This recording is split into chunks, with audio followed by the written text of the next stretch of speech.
Why was everyone ignoring her at the briefing table?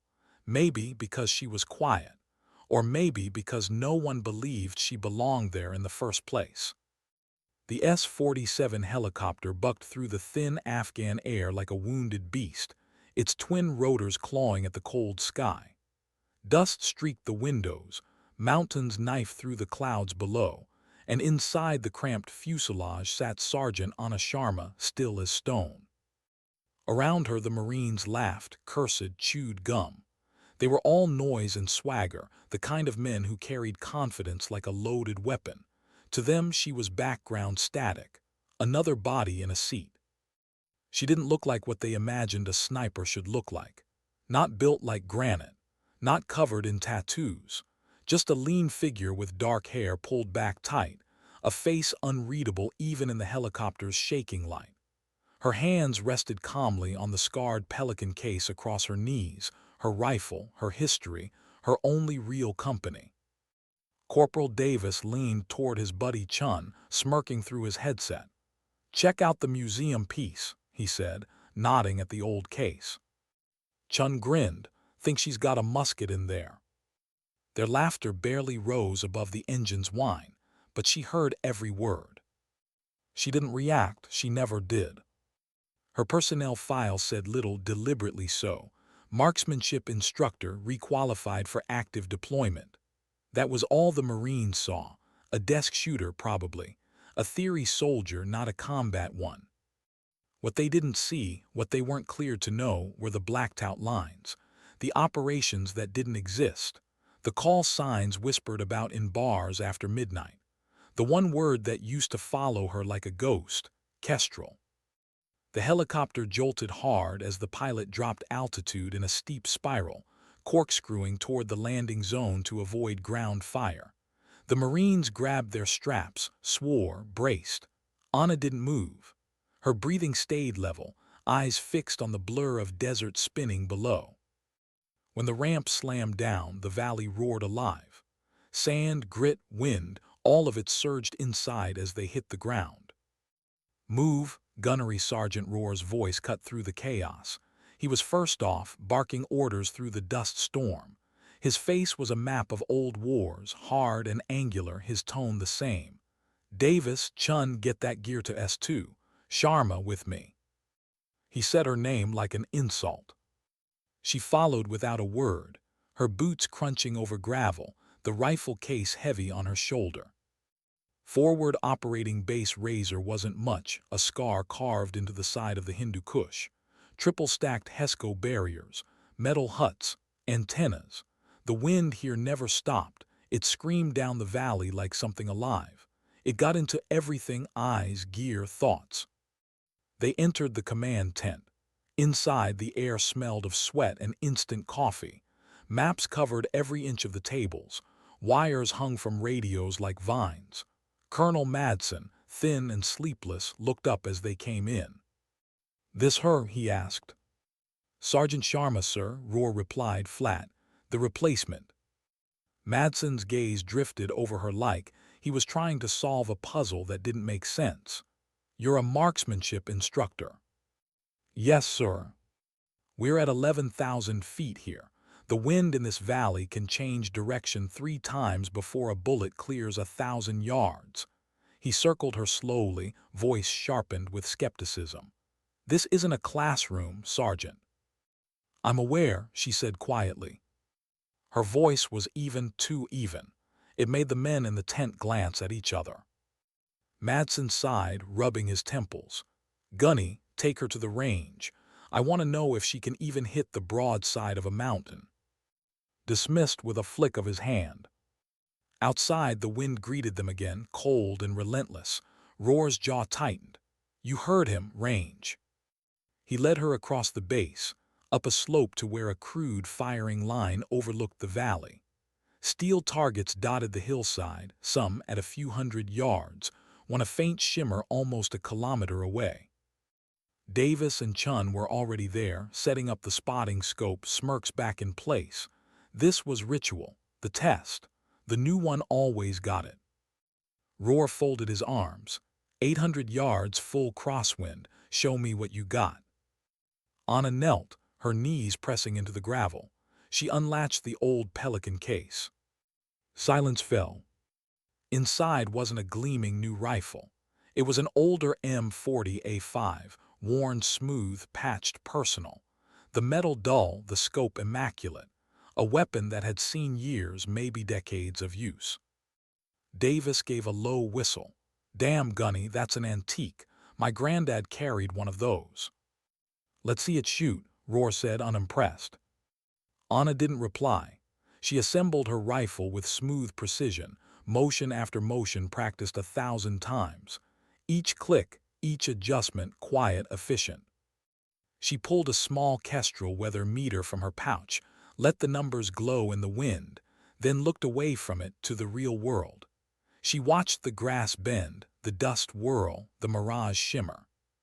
The wind was talking, she just had to listen. Lying prone, she nestled the rifle into her shoulder, building her position with the care of a craftsman. Slow breath, slight exhale, stillness. Roar's voice came again. "Any decade now, Sergeant." She ignored him. Through the scope, the distant steel silhouette danced in the mirage. 800 yards. The wind gusted down the valley, tearing across the barrel. She adjusted her turrets with precise clicks, elevation, windage, minute corrections no one else could see. Then silence. She squeezed the trigger. The shot cracked, sharp and clean. The rifle bucked. Davis started to laugh, but then the sound reached them. A soft ping carried by the wind. The steel target rocked once. Dead center. Roar's expression barely moved, but his eyes flickered. "Lucky shot," he muttered. "Do it again."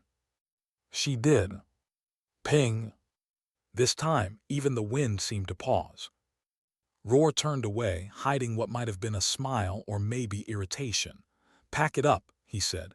"Real world isn't a range." But as he walked off, his mind replayed that sound, ping, ping, the impossible calm behind those shots. For the next 3 days, she barely spoke. She cleaned her rifle, studied the wind, logged every flicker of movement in the valley. The Overwatch post sat high above Fob Razor, a sandbag bunker overlooking the Curangle Pass, the valley that swallowed soldiers and never gave them back. Roar ran his team like a machine, orders sharp, tone colder than the air. He gave her the worst shifts, dawn and dusk, when the temperature swung 40 degrees and visibility was a blur of haze. She didn't complain, she never had. The others stopped mocking her. They didn't respect her yet, but they didn't joke anymore. It was a strange, polite distance, like talking to a storm you weren't sure might break. And yet in those long, silent hours, Anna felt something she hadn't in years. The wind, the watch, the waiting, it was familiar, comforting even. Still, she could feel the weight of Roar's doubt. His eyes sometimes caught her profile, that unspoken question hanging between them. Who are you really? She never answered. But the valley would. It started on the 4th morning, before dawn, when the radio crackled with panic. "Contact, contact. Reaper 3 is pinned down, ambush from the North Ridge." Voices layered over static, young and terrified. Roar was already moving, his boots hammering the dirt toward the Overwatch bunker. Davis and Chun followed, hearts thundering. Anna was there first, already setting up her rifle. Through her scope, the valley below erupted in flashes, tiny, wicked sparks of light from cave mouths hidden among the rocks. "They're dug in deep," Roar said, scanning. "Murder holes, can't get a clean shot." The .50 cal roared, tracers cutting through the wind, striking harmlessly against stone. The radio screamed again. "We're taking heavy fire, 2 men down, need that gun silenced." Roar clenched his teeth. Negative line of sight, too much wind shear. Anna's voice came calm, steady. "I have the DSHK." Roar snapped toward her. "You think you have it?" "I have it." He grabbed his scope, scanning where she indicated a dark notch in the cliff. "Nothing. That's a shadow." "It's a man," she said softly, "in a shadow." Roar was about to argue, Then the radio screamed again. "They're dying down there, Gunny. Do something." His jaw locked. He looked at Anna, the calm in her eyes. "What's the range?" 1,420 yards. Uphill angle. Call it 1,300 meters. Chun let out a quiet, nervous laugh. 1,300 in this wind. That's suicide. Roar hesitated. His pride said no. His gut said maybe. The voices over the radio said now. "Fine," he growled. "You're so damn sure, take the shot." The wind screamed through the pass like a living thing. It clawed at the sandbags, howled through the cracks of the bunker, tore at every thought that wasn't nailed down. Roar's words still hung in the air. Take the shot. Anna didn't move. Not yet. She was already deep inside the rhythm that separated chaos from control. The valley stretched out below her like an ancient scar, rock, dust, and death waiting for a decision. She laid the rifle down gently, almost reverently, like setting a fragile truth upon the altar of war. Her fingers adjusted the bipod, the rear bag, every micro-inch of her position. She exhaled, long and slow. "Range 1,300 meters, she murmured to herself, though she already knew it. The math lived in her bones. The Kestrel read gusts at 28 to 30 miles per hour full crosswind. That meant a 20-foot push on a .308 at that range. She didn't need to write it down, she felt it. The air had a tone, a pulse. Each gust sang its own pitch, a sound only a shooter learned to hear. Davis shifted nervously beside her. "You sure you don't want the Barrett, Sarge? At least that once." "Quiet," Roar snapped. Anna didn't speak. Her left hand turned the elevation turret, each click a heartbeat. 32 minutes of angle. Too much, too little, she'd know when it landed. She couldn't dial for wind, not here. It was dancing, twisting, teasing her. She'd have to hold off. Roar crouched beside her, binoculars pressed tight against his eyes. He hated this, not the fight, but the helplessness of it. Men were dying out there. All he could do was watch. Anna's breathing slowed until it almost wasn't there. The world shrank to the circle of her scope. The distant cave mouth was a black wound in the rock. Somewhere inside, a man with a machine gun was shredding her own through a storm of dust and fear. She waited. The wind gusted hard, then softened. She could almost feel the pattern forming: inhale, exhale, pause. Even the air had a heartbeat. The shot broke like a whisper. The rifle's crack vanished into the wind. The recoil nudged her shoulder, gentle, familiar, alive. She was back on target before the echo faded. Through the glass she tracked the faint silver line of vapor trail bending through the air. It looked wrong. The wind had pushed it far right. Davis muttered. She missed by a mile. Then the glint vanished. The man in the cave convulsed. A puff of dust lifted from the wall behind him. Roar's breath caught. Jesus Christ. The radio came alive. "Reaper 3, their spotters down. Repeat, spotter down." The bunker went silent. Even the wind seemed to pause to listen. Anna didn't smile, didn't react. She simply cycled the bolt with a smooth, metallic click. "The DSHK is 2 apertures right," she said calmly. "Gunners reloading." Roar didn't even answer. He just watched. She adjusted her aim a few degrees. The machine gun was deeper in the cave, the barrel flickering in the dark like a snake's tongue. A heartbeat, 2, the pause between gusts. The rifle cracked again. Through his binoculars, Roar saw the heavy gunner jerk backward, a puppet cut from its strings. The weapon fell silent. "Gun down," Anna said softly. The radio exploded. The 50's silent. Holy hell, who's making those shots? Roar couldn't answer. His mouth was dry, his mind blank. All the disbelief he'd clung to was collapsing under the weight of what he'd just seen. She was already scanning again, calm, focused, almost detached. "There are 2 riflemen above the main cave," she said. "They're covering retreat." She didn't wait for permission. Crack. One fell, crack. The second dropped a moment later. Roar's pulse thundered in his ears. 4 shots, 4 hits. None possible, all real. Colonel Madsen's voice boomed over the command net. Razor Overwatch, report. Who the hell is on that rifle? Roar swallowed hard, still watching through the lens. Sergeant Sharma, sir.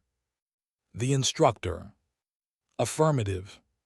He didn't add what everyone was thinking, that the word instructor now meant something very different. The radio from Reaper 3 crackled again. They're breaking, pulling back to the main cave, but they've got a command element up high, antenna cluster west face. I see it, Anna said, already moving her scope. Her tone stayed calm, but Roar caught the faintest tightening in her jaw. The command element was hidden behind boulders, partially exposed. 7, maybe 8 men in the shadows, one clearly directing the retreat. It wasn't a shot, it was an equation with no answer. Too much cover, too little time. Gunny, she said quietly, I'll need you to talk me in. Mirage is boiling. Roar blinked. She wanted his help. For a heartbeat, he forgot to breathe. Then instinct took over. Copy, I've got your eyes. Anna's 5th shot cracked across the valley. He tracked it. Low, 2 feet below ledge, up 1 moa. Click. 6th shot. Impact, the figure at the antenna dropped. Target down, Roar said, almost in disbelief. Command element neutralized. The radio confirmed it seconds later. They're scattering, moving back down the ridge. Anna's scope was already shifting again. Her movements were mechanical, serene, like she was conducting an orchestra only she could hear. They'll funnel through the rocks behind the main cave, she murmured. Narrow passage, one at a time. Roar finally asked without irony, can you hit it? Yes. The next moments didn't feel real. Her rifle spoke in rhythm, crack, bolt, breath, crack. Each shot followed by a distant, delayed punctuation, a body hitting rock. Roar's binoculars followed every one. That's 9, Chun whispered. 2 more broke cover, sprinting side by side. 2 near-simultaneous cracks. 11. The last man crawled low, inching across the rocks. Anna didn't rush. She watched, waited. The wind shifted once more. When he made his move, she was already there. The 12th shot echoed through the mountains. Silence. The ridge was still. The wind, for once, had nothing to say. Down below, Reaper 3's voices crackled with relief. Enemy neutralized. Area secure. Overwatch, whoever's up there, that was the finest shooting I've ever seen. Then another voice joined the net, older, calm, familiar to Roar in a way that twisted his stomach. This is Reaper 3-6. That wasn't standard Marine marksmanship, the man said. The way those rounds walked in the wind calls, I've only seen that once before. Task Force Orange, Helmand Province, is Kestrel on this frequency.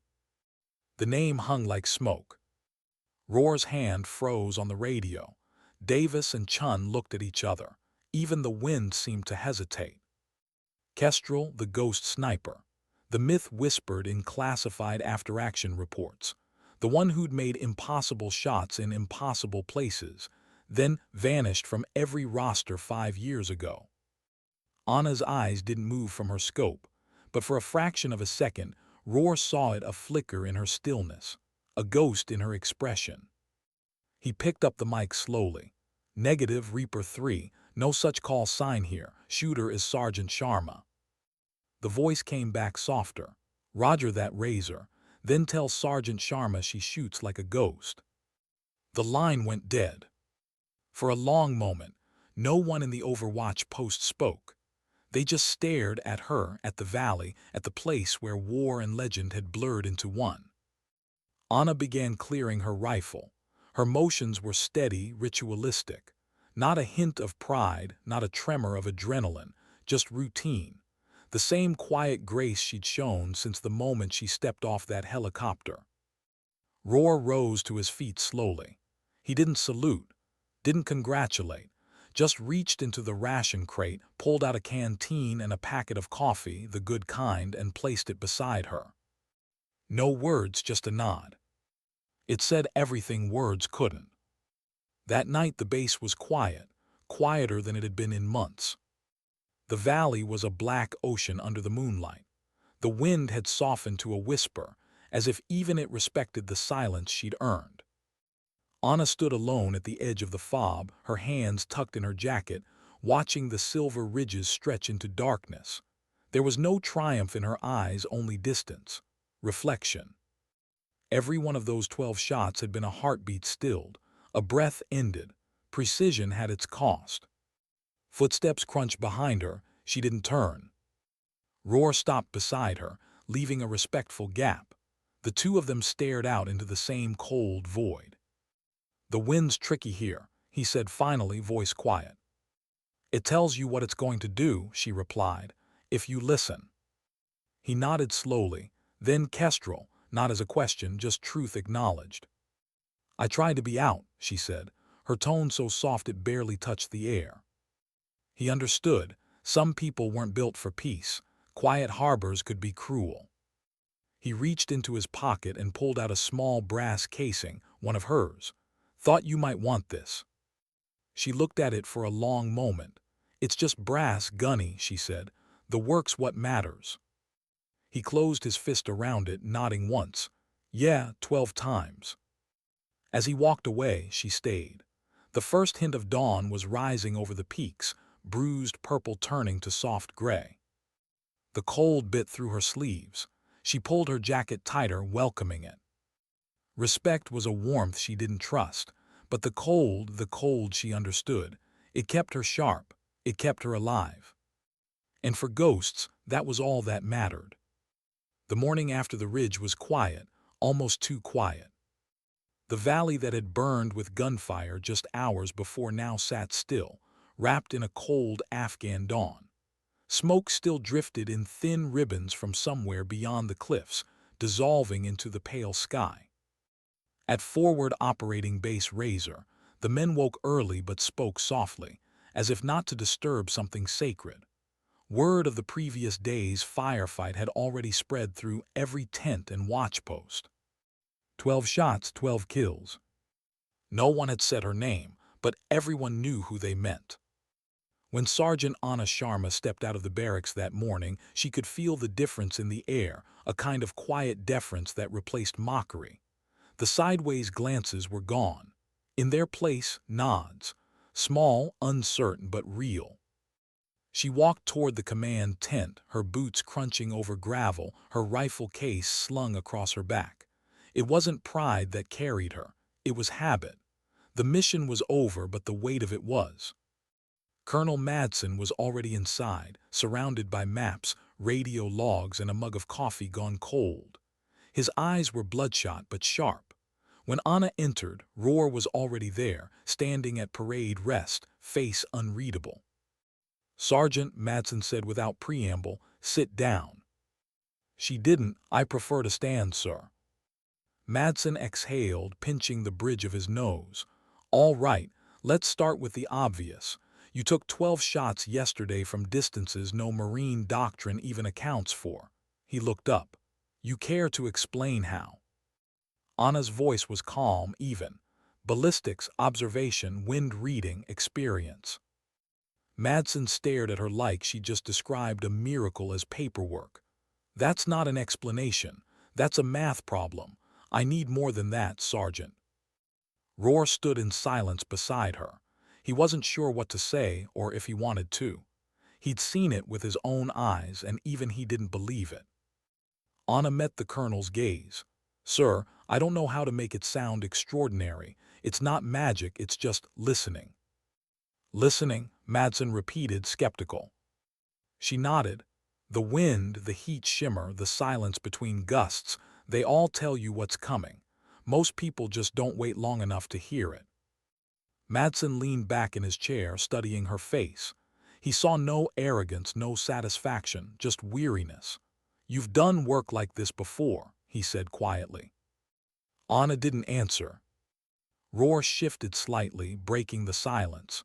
"Sir, with respect, yesterday doesn't need dissecting. It needs recording. Those men from Reaper 3 are alive because of her." Madsen gave him a long look, then nodded once. You're right, Gunny, but headquarters will want a report. I'll file it myself. He turned back to Anna. You're dismissed, Sergeant. Get some rest. You've earned it. She saluted, turned, and left. Outside, the wind had picked up again, dragging a curtain of dust through the yard. She pulled her scarf tighter and made her way back toward the Overwatch Ridge. She didn't know why she was drawn there again, maybe because that's where things still made sense. Roar caught up halfway up the hill. He didn't speak at first, just walked beside her. When they reached the top, the view opened wide. The valley stretched endlessly, the same jagged wound as always. Nothing had changed except what lived now in their memories. Roar finally broke the silence. You ever think about what happens after? After what? After you do something like that, after you make history. Anna's gaze didn't leave the horizon. History doesn't care who pulls the trigger. He smirked faintly. You really believe that? She nodded. The bullet doesn't know who fired it, and the wind doesn't care who it saves. They stood there a while, saying nothing more. By midday, the base came back to life. Drones buzzed overhead. Radios crackled with new patrol orders. The world was already moving on, as if yesterday's ghosts had been buried overnight. But in the small Overwatch bunker, something had shifted. Davis and Chun were cleaning their rifles when Anna walked in.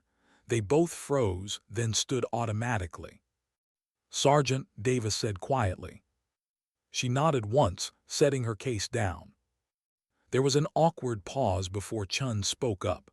We kept the brass from the range, from your shots. He gestured toward a small box beside the sandbags. Didn't think they should get thrown out. Anna opened the box. 12 shell casings lay inside, dull gold, kissed by smoke. Why? She asked softly. Chun shrugged. I don't know, maybe to remember it happened. She looked down at the casings for a long time. Each one had weight, but not the kind you measured in ounces. Then she closed the box and pushed it gently back toward them. You keep them, she said. Davis frowned, but they're yours. Anna shook her head. No, they belong to the men who made it back. The young Marine swallowed hard. Permission to speak freely, ma'am. She raised an eyebrow. Go ahead. You really were that person, weren't you? The one they call Kestrel. The question hung there, trembling between reverence and curiosity. Anna didn't answer. She just gave a faint, almost imperceptible smile, the kind that held more silence than denial ever could. Roar's voice came through the radio. Sharma, command tent. Colonel wants final debrief in 10. She slung her rifle over her shoulder and left without a word. Back in the command tent, Madsen had someone new with him, a tall man in plain fatigues, no insignia, no name tape. His presence changed the air. Sergeant Sharma, the man said, his voice smooth, measured. I've read your file. Anna's eyes flicked toward the folder in his hand. She knew it wasn't her file, not the one that existed in official channels.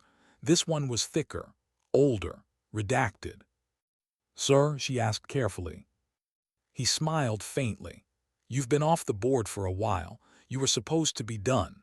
Retired. So imagine our surprise when you reappeared under a training billet in Quantico. Madsen looked uncomfortable. Roar just stared. Anna didn't respond. The man continued. We could use someone like you again. There's a tasking forming, remote operations, low visibility, high-value overwatch. The kind of work you used to excel at. Her silence deepened. Madsen cleared his throat. She's already done her share, sir. The man ignored him. You know as well as I do that skill like hers doesn't fade. It waits. Anna finally spoke. Maybe it should. He tilted his head, curious. Why that? Because every time you call it back, something else doesn't. The man studied her face for a long moment, then closed the file. You've still got it, that clarity, that stillness. You can't fake that. He stepped closer, voice lowering. You may think you're done, Sergeant, but the world isn't done needing people like you. He turned and walked out without another word. Madsen rubbed his temples again. "Forget him," he said. "You did your job, that's all anyone can ask." Anna nodded slowly, but inside something twisted, not pride, not guilt, something deeper. A question she'd spent years trying to bury. If the work defines you, what happens when you stop doing it? That night, she sat on her bunk staring at the worn case that held her rifle. The same case the others once mocked. The same weapon that had reminded her who she was and what she could never stop being. The wind outside rattled the metal walls, whispering through the seams like it had something to say. She opened the case, ran her fingers over the cold steel. The rifle didn't judge her. It never had. It simply waited, patient, eternal, ready. A knock came at her door. It was Davis again, nervous, holding a folded flag. "Ma'am, Reaper 3 sent this. They said it's for whoever saved their lives. I told them it was you." Anna took it gently, eyes tracing the edges. "Tell them it belongs to all of us," she said. He nodded and left. When the door closed, she sat alone in the dim yellow light. Her hands tightened around the flag, then slowly relaxed.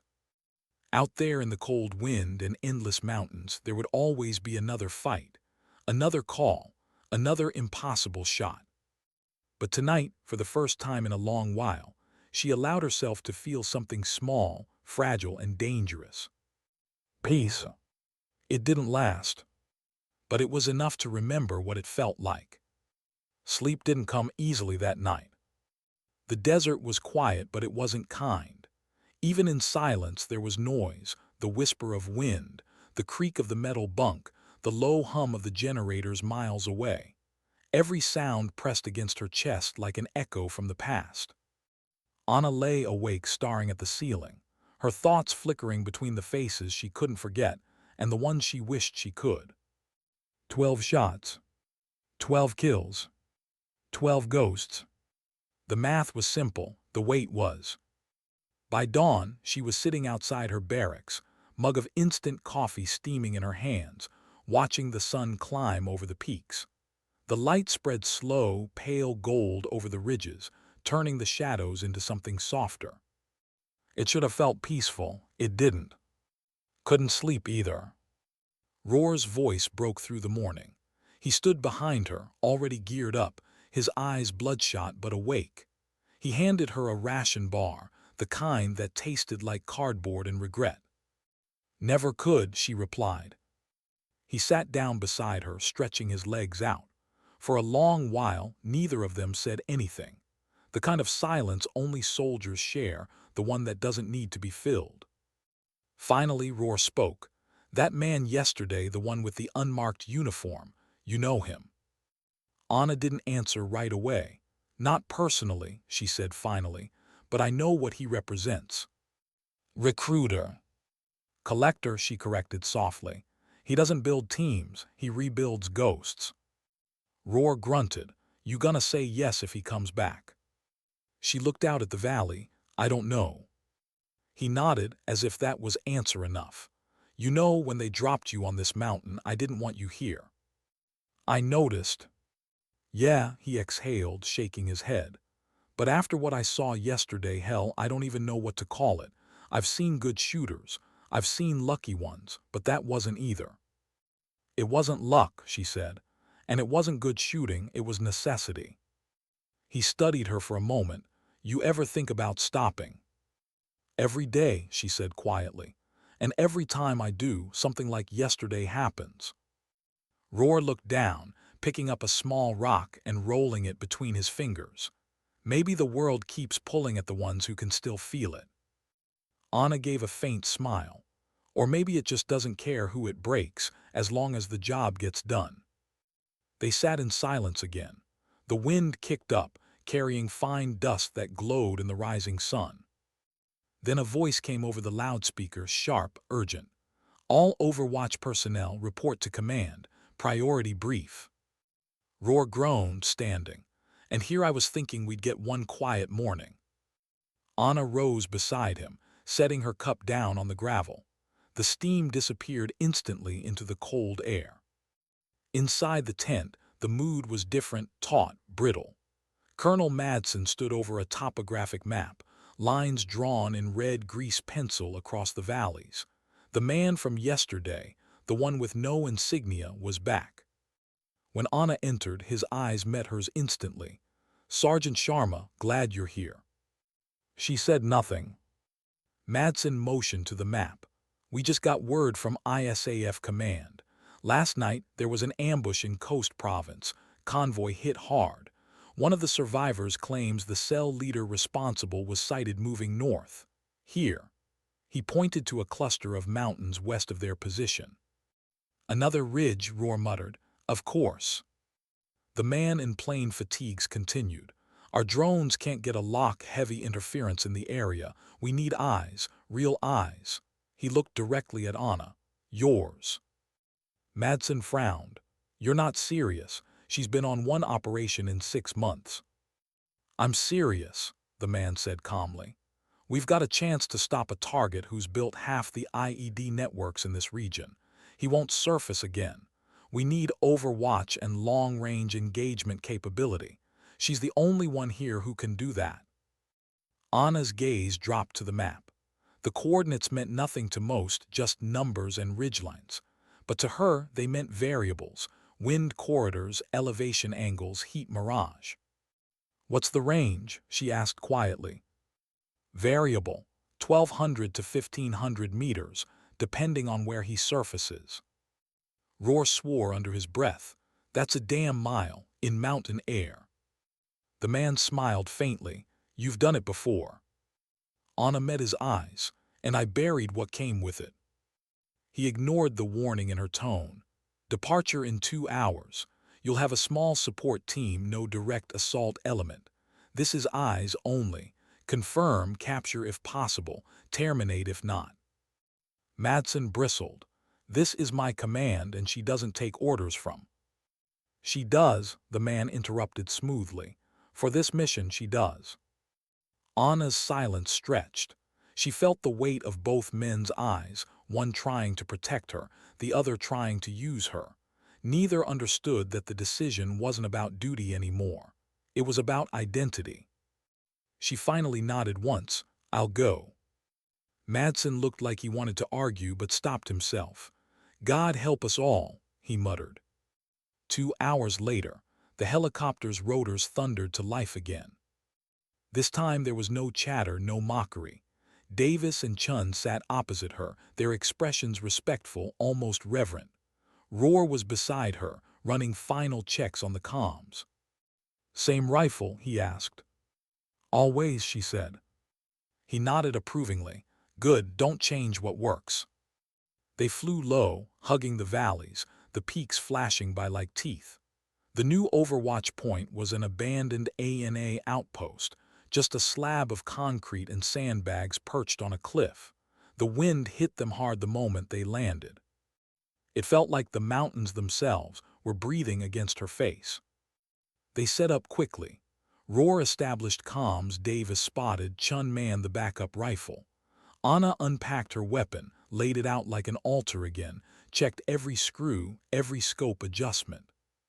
When she looked through the glass, she felt it, that subtle shift. The world shrinking down to a circle, a single frame of clarity that existed only for her. Hours passed, the valley remained still. But stillness in Afghanistan was never peace, it was a fuse waiting for heat. Then as the sun dipped low, movement.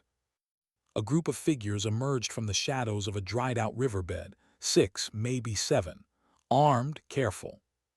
Roar's voice came through the headset. "Eyes on." "Copy," she whispered.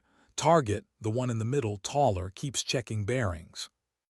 The wind was rising again, coming in gusts that tugged at her cheek like a reminder. She read it, felt it, became part of it. Then something strange, the leader stopped, turning toward the cliffs. His head lifted slightly, as if sensing the scope trained on him. Anna froze. Roar frowned. "What's wrong?" "He's looking this way," she murmured. "Impossible, we're a mile out." "Some people just know when they're being watched," she said softly. The man below raised a hand. signaling his fighters to scatter, not panic, but practiced evasion. Anna's breath hitched. It wasn't random movement, it was trained. She whispered into her mic, "Gunny, that's not just another cell leader." Roar's reply was quiet, wary. "Then who the hell is it?" But she already knew. Some ghosts didn't stay buried. Some came looking for the others who tried to leave. For a moment, everything inside her went still. The wind, the noise, the chatter in her headset, it all faded into a muted hum. The man in her scope wasn't supposed to exist anymore.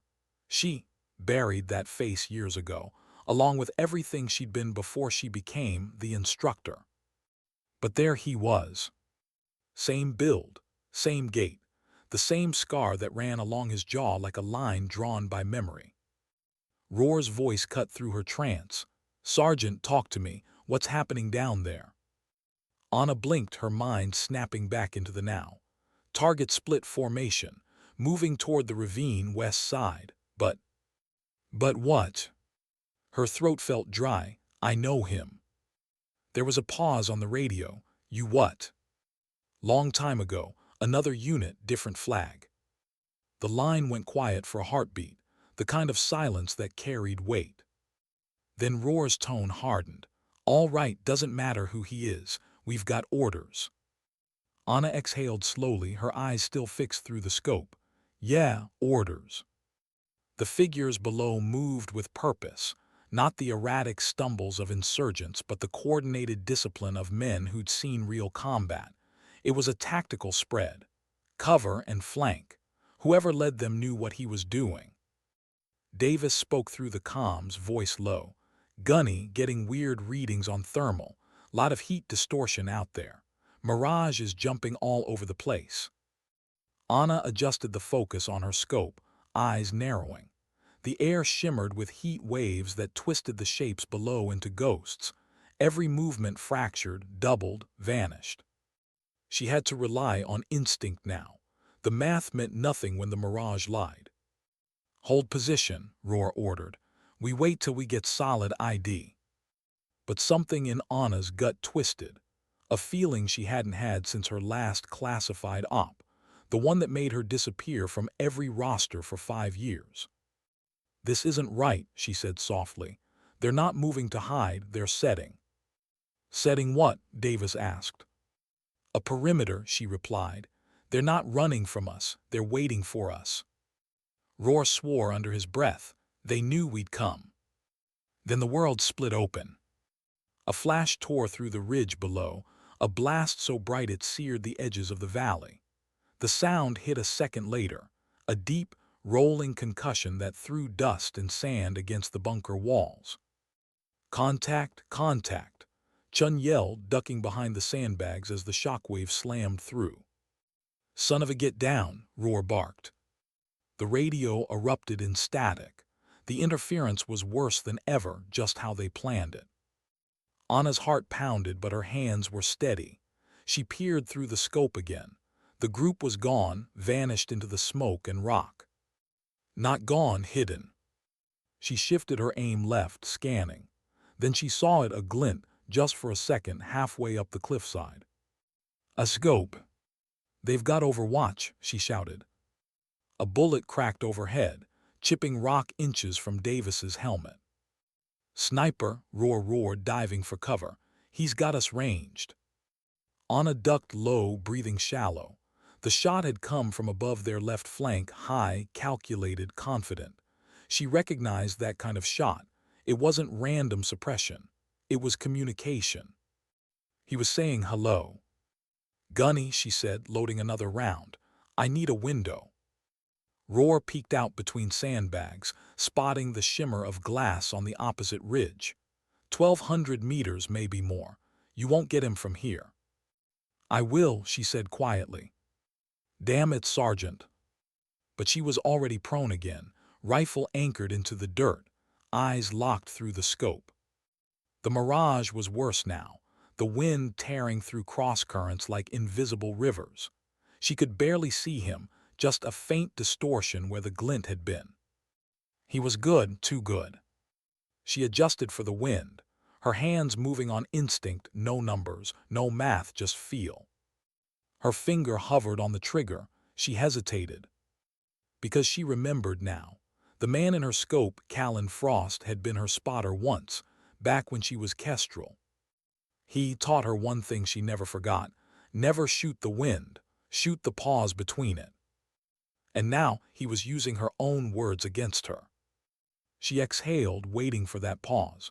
It came like a sigh through the valley, brief, still, perfect. The rifle cracked. The recoil slammed her shoulder. Through the scope, she watched the vapor trail snake across the distance, then vanish. No impact. Nothing. Then came the reply, a shot so precise it split the sandbag inches from her face, spraying grit across her cheek. Roar yelled her name. "I'm fine," she said, wiping blood from her lip. "He's close, smarter than I remember." "You can't win a duel against a ghost, Sharma." She chambered another round. "I don't need to win, I just need to remind him who made him." The second shot broke harder, sharper. A quick correction, 2 degrees high, 1 left. This time she saw it, a brief flare of red mist against gray stone. "Hit," she whispered. Roar rose halfway, eyes on his binoculars. "Confirmed. He's hit, but he's moving." Anna's voice dropped to a whisper. "He's trying to reposition." Davis was on the radio, frantically calling for extraction, but the comms were still dead. The static hissed like angry wind. Chun reloaded the backup rifle. More movement, gunny, multiple tangos coming out of the ravine. Roar cursed, "We're pinned." Anna stayed prone, scanning for the one she knew hadn't gone far. Callan wouldn't run. He was too proud for that. He'd try to outshoot her, same as always. "Gunny," she said quietly, "get the others down the slope. East side. There's a depression, they'll have cover." "What about you?" "I'll keep him busy." Roar hesitated. "That's suicide." She gave a faint, humorless smile. "Then I'll die doing what I'm best at." He looked at her for a long second, then nodded. "You've got 5 minutes." When the others moved, Anna didn't watch them go. Her focus was locked downrange, eyes tracing every flicker, every shimmer of movement through the mirage. And then there. A faint blur against the ridge, moving low. She steadied her breathing, ignoring the pounding in her ears. The wind was screaming again, shifting directions. Every shot had to be guessed, not calculated. She fired once, missed. The second, closer. Then a pause. Through the heat distortion, she saw him stand just enough for a silhouette to form. Maybe pride, maybe defiance, maybe a test. Her voice was barely a whisper. "You taught me this, Callan." The third shot cracked. It hit center. He dropped instantly. For a long second, she couldn't move. She just watched through the glass, the man who'd once stood beside her, now still against the rock. The radio suddenly cleared with a burst of static. "Razor Overwatch, this is command. We've got your location. Evac inbound." Roar's voice came through. "Sharma, we're clear on the ridge. You copy?" She didn't answer. She was still looking down the scope, her pulse slowing, her eyes burning. Roar appeared beside her a minute later, panting, covered in dust. "We have to go. They're closing in." She nodded slowly, pulled the bolt back and cleared the chamber.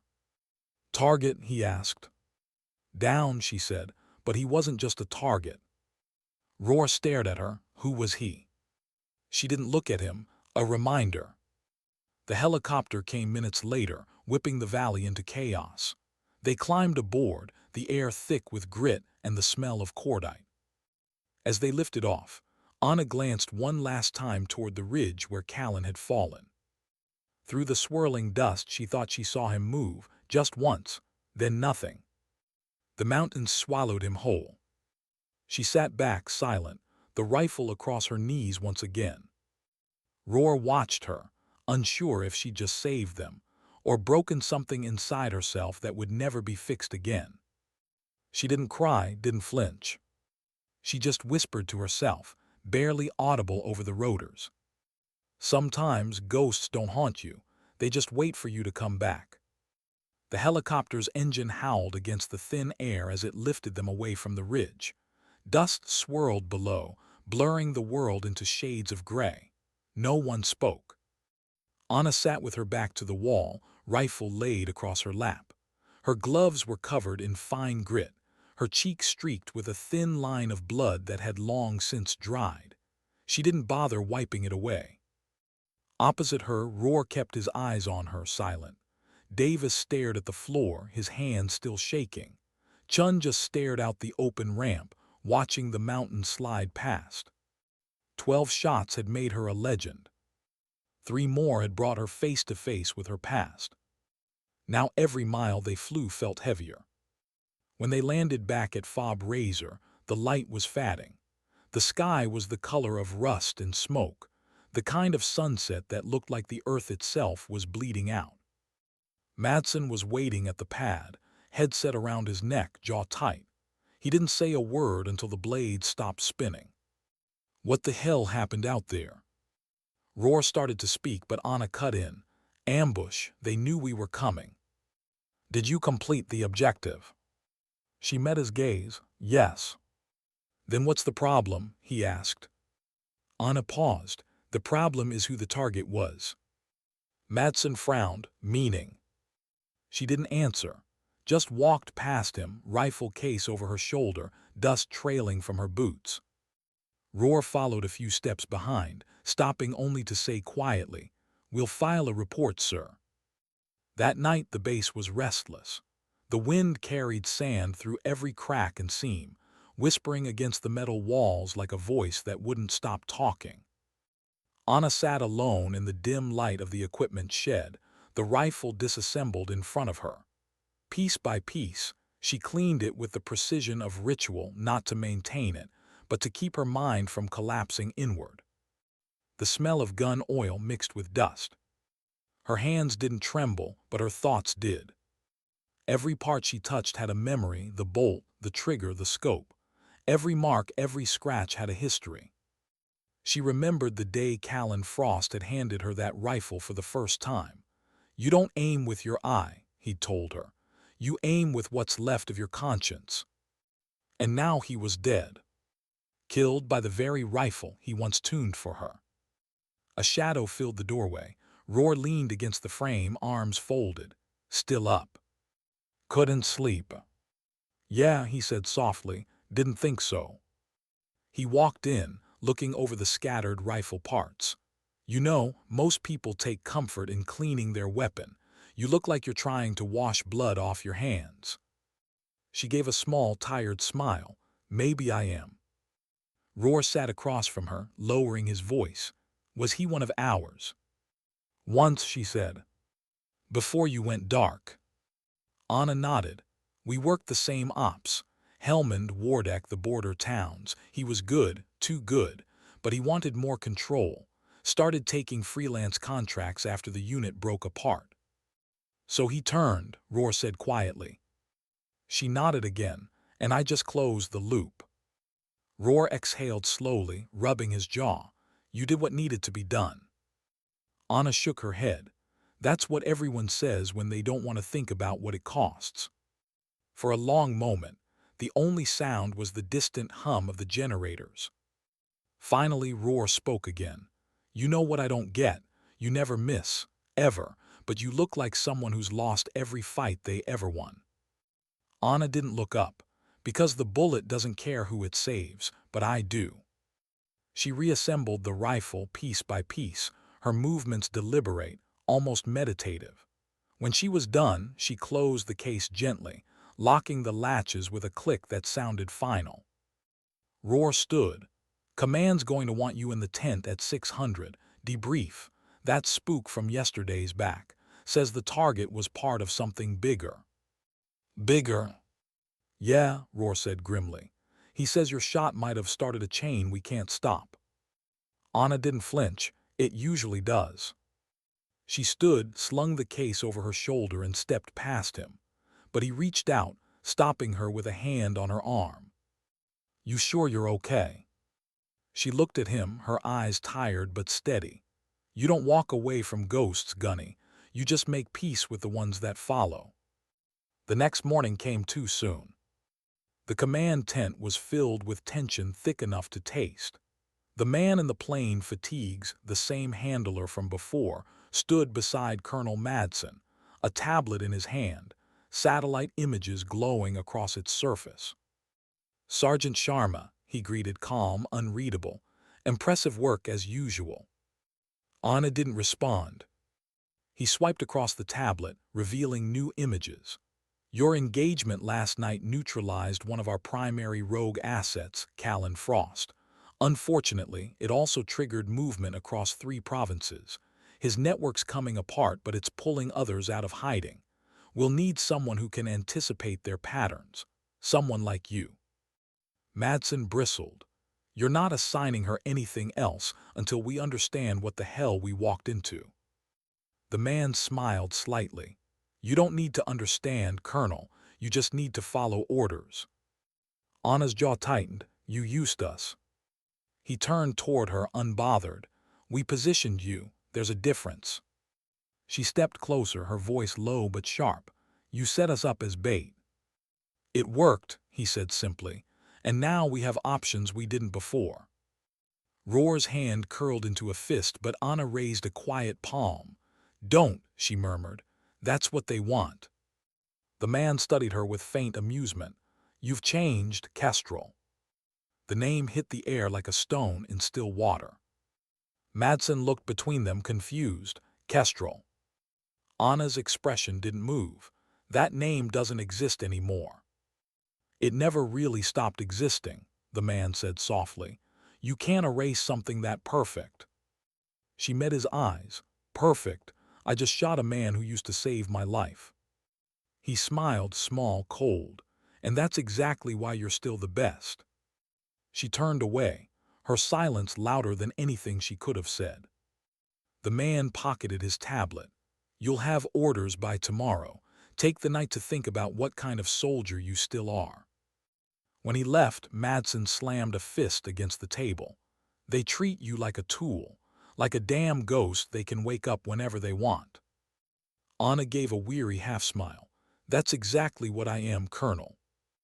Roar watched her, something breaking quietly behind his eyes. And what if you said no? She looked down at her hands. Then they'll find someone who says yes, someone without a conscience left to lose. Madsen tried to protest, but she was already walking out. Outside, the wind had picked up again. It carried the scent of dust and jet fuel, the familiar mix of movement and farewell. She stopped at the edge of the base, watching the horizon fade into the afternoon haze. The mountains were distant, endless, eternal, like the ghosts she'd never outrun. Her reflection shimmered faintly in the rifle's metal. She studied it, then looked away. Somewhere deep down, she still wanted to believe she could lay the weapon down for good. But the truth was simpler. She didn't know who she was without it. And the world, cruel, unrelenting, always hungry, still knew her name. Kestrel. The night before departure was colder than usual. The wind carried a sharpness that cut through even the thick military canvas. It felt like the world was holding its breath, waiting. Anna sat in the darkened mess hall, the lights dimmed to red. Her rifle case rested beside her chair like a sleeping animal. The coffee in her cup had long gone cold, but she hadn't noticed. Every noise outside felt amplified. The clank of fuel drums, the creak of metal, the hum of a distant generator. The base never truly slept. Neither did she. Across the table, Roar set down his tray, sliding into the seat opposite her. He didn't speak right away. Just unwrapped a ration bar, chewed, and stared at the empty wall ahead. Finally, he said, they gave you new orders. Anna nodded slowly, yes. He studied her expression, and I haven't decided. Decided, Roar frowned. They don't really give you that choice, do they? Anna's voice was quiet but steady. Everyone has a choice, Gunny. Most just stop believing it. He leaned forward, lowering his tone. They're going to use you until you break. That's what these people do. You know that better than anyone. I know. So why keep saying yes? She looked up at him then, and for the first time he saw something fragile beneath the calm. Because when I'm behind the scope, at least I understand the world. Out there, everything's chaos. Through the glass, it makes sense. Roar shook his head. You can't live your life through a lens. Anna smiled faintly. No, but it's the only place I ever stopped being afraid. He went quiet. The wind outside moaned against the metal walls. Then Roar said softly, whatever they're sending you into, don't go alone. Promise me that. She didn't answer.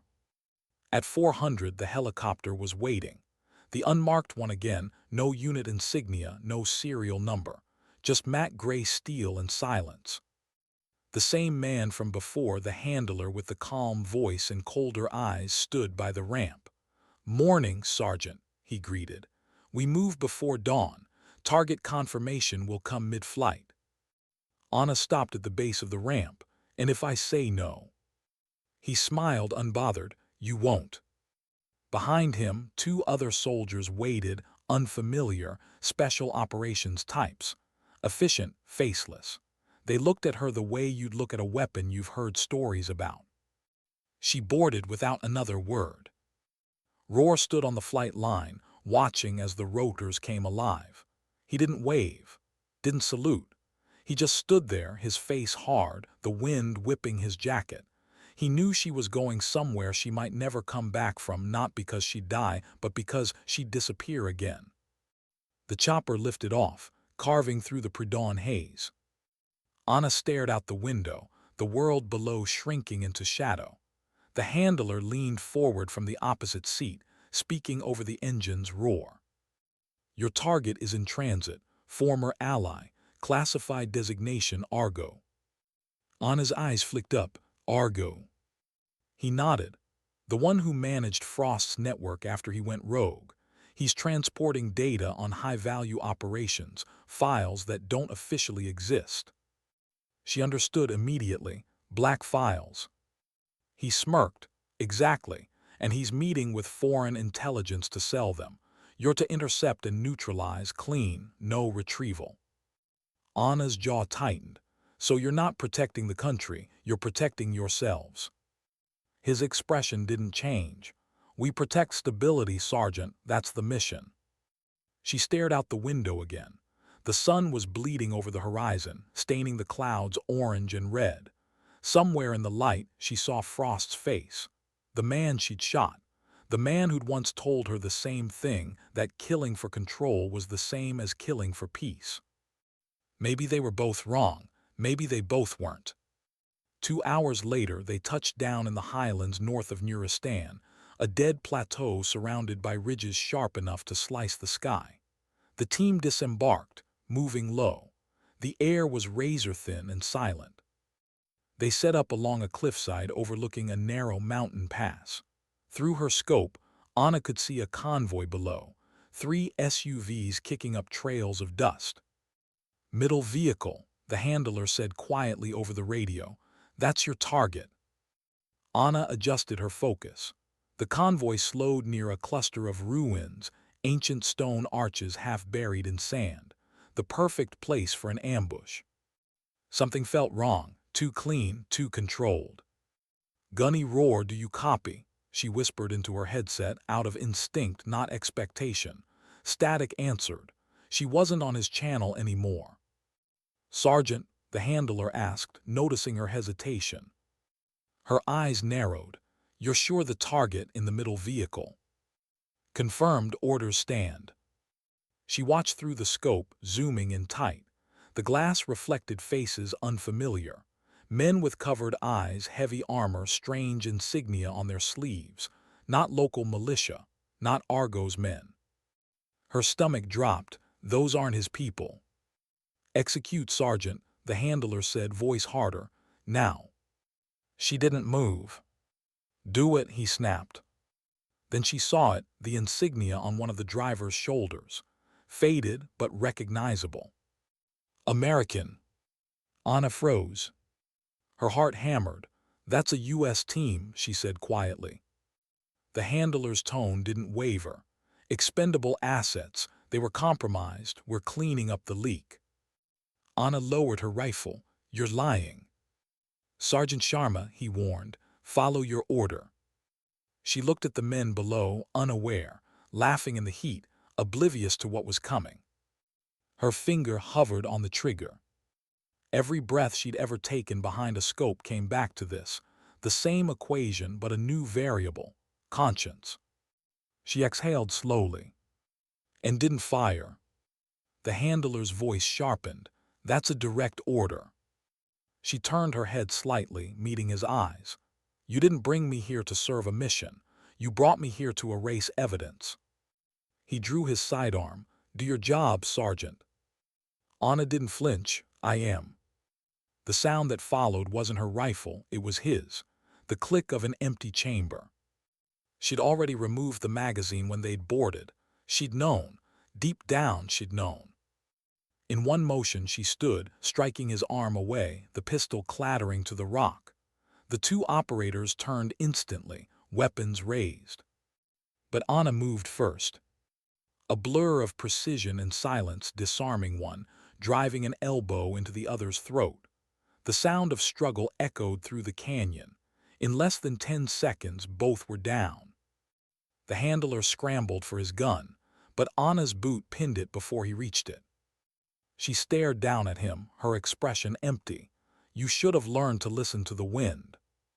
He spat dust, defiant even on his back. "You can't run from this. You are this." She stepped back. "Not anymore." Then she vanished into the cliffs.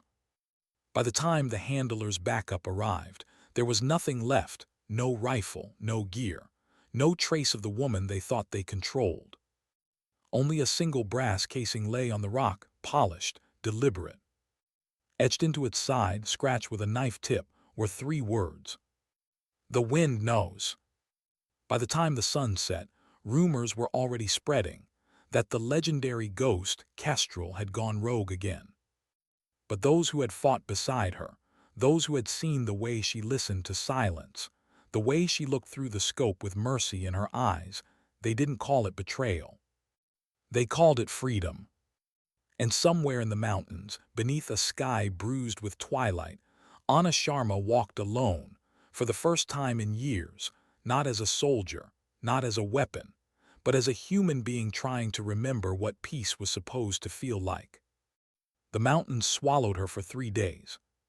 She moved through the ridges like a shadow, no trail, no signal, no trace. Just the sound of wind carving through stone and the weight of silence pressing against her every step. The nights were the worst. The cold crept through her gear, her bones, her thoughts. She built small fires, only when the stars were too sharp to look at. And each time she stared into the flame like it was something alive, flickering, fragile, and dangerous. On the 4th morning, she reached the valley.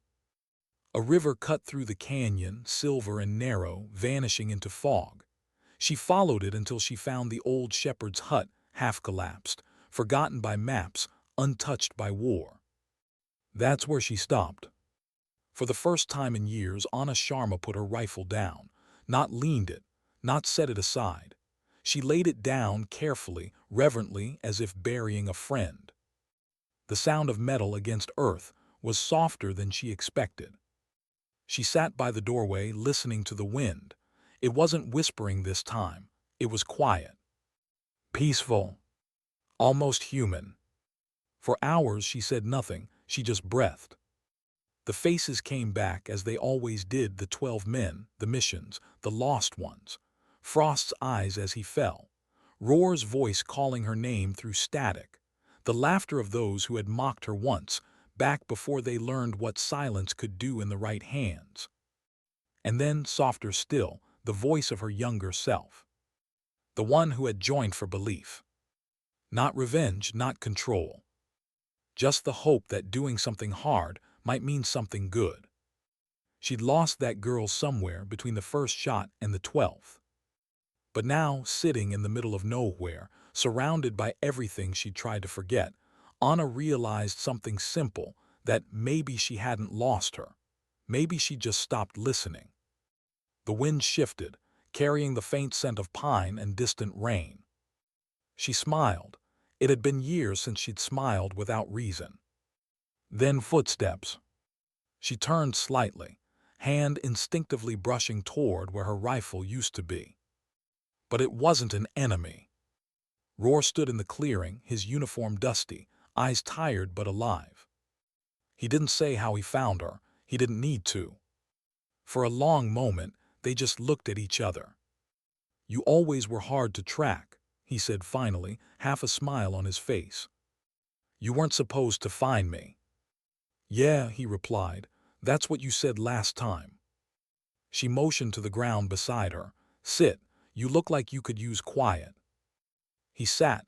The wind moved through the canyon, brushing the grass around them. "Command thinks you're dead," he said after a while. "Your file been sealed. They won't say why, but I think they're scared of what you know." Anna gave a soft laugh. "Good, maybe they'll finally stop calling." Roar turned to her. "What now?" She looked toward the horizon. The light was breaking through the fog, slow and gold, spilling across the peaks like forgiveness. "I don't know," she said. "I think I'll just stay here. Listen, maybe build something that doesn't require taking apart." He nodded, thoughtful. "You could have taken the shot, you know. No one would have stopped you." "I know. Why didn't you?" She was quiet for a long moment. Then she said softly, "Because this time I wanted to see what happened if I didn't." Roar smiled faintly. "You think that makes it better?" "No," she said, "but it makes it mine."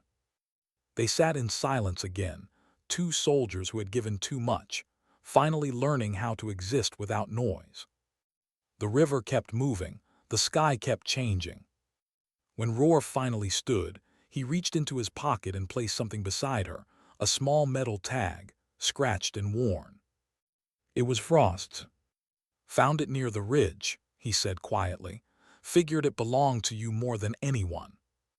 She looked down at it, thumb brushing the faded engraving. For the first time, it didn't hurt to hold it. "Thank you," she whispered. Roar turned to leave. "You ever decide to come back, Sharma, they won't know what to do with you." She smiled. "That's the point." He walked away, his silhouette fading into the light. When he was gone, Anna sat there a long time, the dog tag glinting in her palm. Then she stood, walked to the river and let it fall into the current. The water caught it, carried it away slow, gentle, final.